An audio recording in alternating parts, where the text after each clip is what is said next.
مقامی اخبارات و جرائد کے حقوق پر ڈاکہ مقامی اخبارات و جرائد کے حقوق پر ڈاکہ 3 مئی آزادی صحافت کا عالمی دن، مگر بلوچستان میں یہ دن اس بار احتجاج کے ساتھ منایا گیا۔ بلوچستان کی پرنٹ میڈیا سے وابستہ افراد نے کوئٹہ پریس کلب کے سامنے احتجاجی مظاہرہ کیا۔ یہ مظاہرہ ایکشن کمیٹی اخباری صنعت بلوچستان کے زیر اہتمام منعقد ہوا، جس میں صحافت کے تمام شعبوں سے نمائندگان نے شرکت کی۔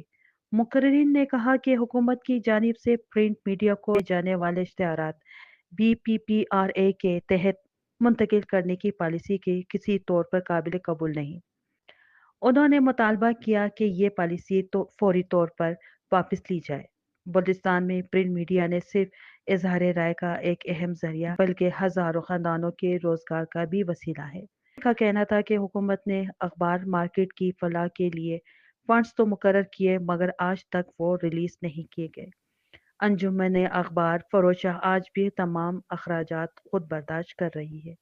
یہ لمحہ فکریہ ہے کہ ترقی یافتہ دنیا میں بھی پرنٹ میڈیا کو سہارا دیا جا رہا ہے، جبکہ یہاں اسے کمزور کرنے کی کوشش کی جا رہی ہے۔